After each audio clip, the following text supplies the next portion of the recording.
After many months of anticipation, Saw 10 is finally on the big screen. And I gotta say, I rather missed going to the theater in October time or near October and seeing a Saw film.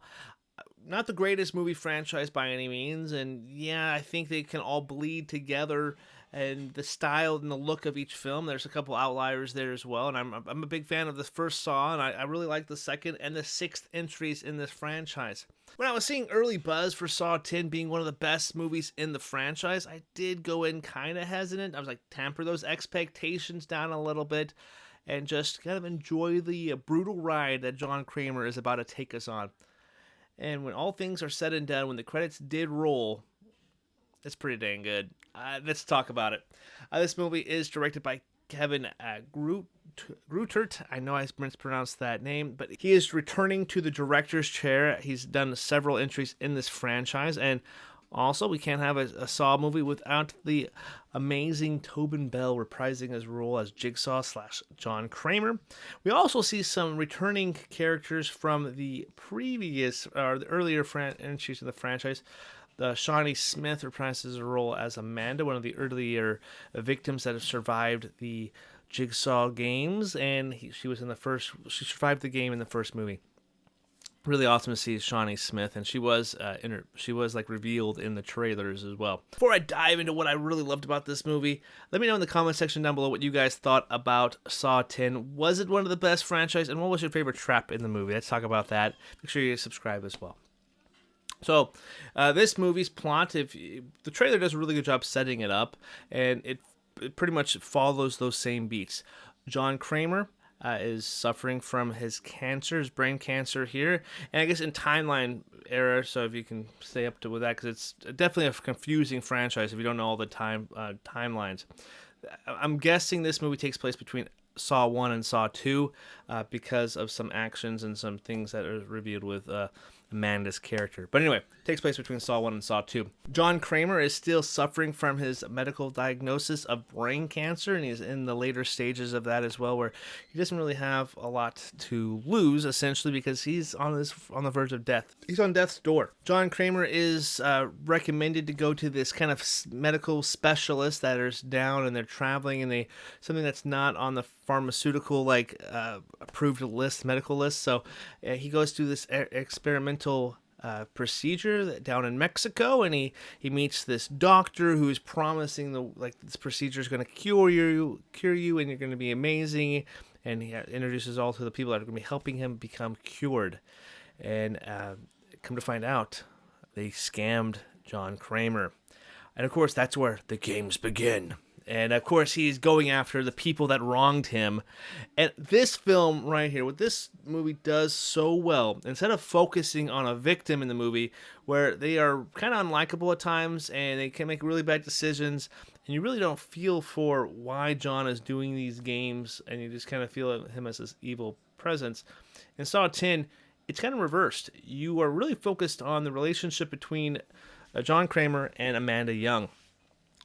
In here, and I really dug that too. And you actually are feeling for John Kramer as well. He's going after the victims, or he's going after the people that wronged him, where he's the victim here, and having this game played out. And what's really awesome about it is that every trap that these so-called medical professionals are going through are something that relates to what they actually did with John in this procedure. I enjoyed a lot of these traps here, and seeing some of the brutality that did play out on the big screen, while hard to watch at times, was still just kind of fun as well. And every kill or situation, trap, whatever the case may be, it has some significance, and the direction here and the editing here is so crisp, where it's building that tension every single time something brutal happens on screen. And again, there's some characters here that are kind of sinister, but John Kramer is not one of those characters.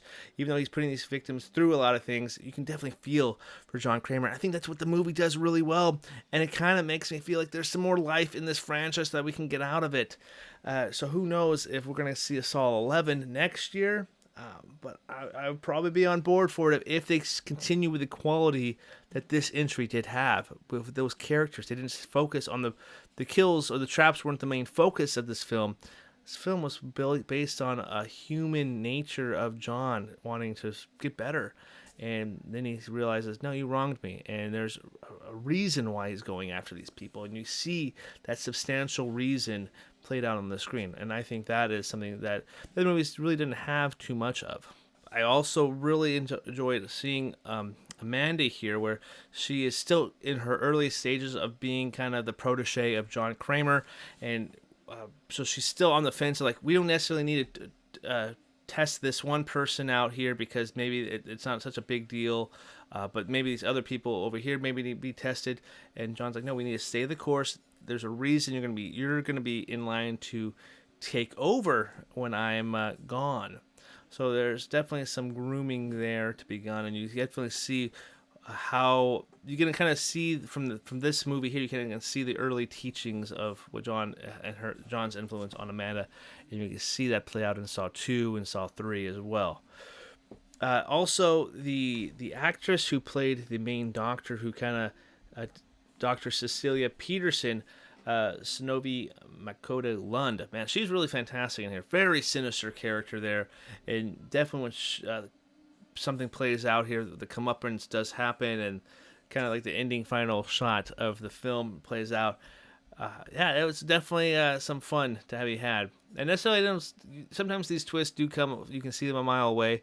Necessarily didn't see this twist actually happening. Parts of it you can kind of see, so maybe that's a negative there. But overall, I really liked how it ended. I think that's kind of awesome. And if you are watching this movie in the opening weekend, there is a mid-credit sequence that was really happy to see as well.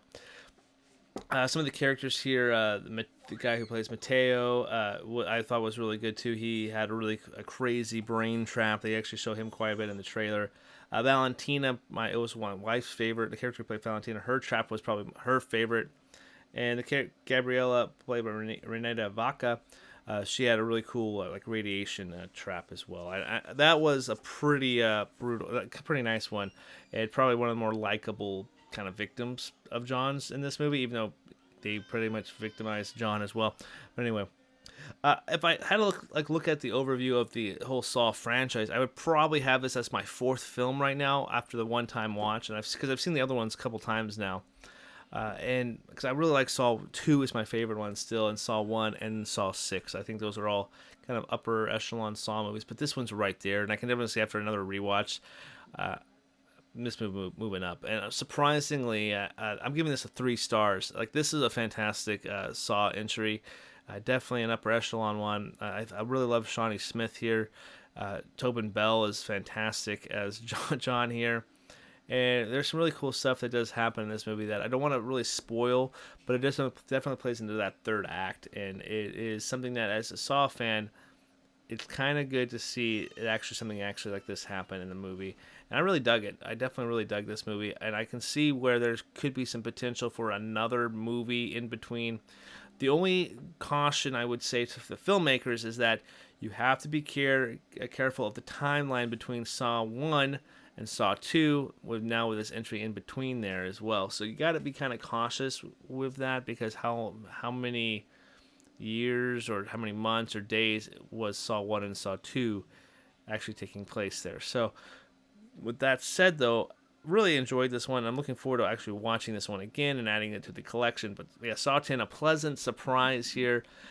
Definitely a fun entry into the Saw franchise.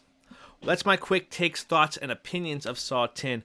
What did you think about the movie? Are you excited for this one? If you haven't, where does this rank for you in the Saw 10? Where does this rank in the franchise? And should I do a ranking video? That's the biggest question there. My name is Adam. Thank you so much for watching Almost Sideways. Until next time, we'll see you later.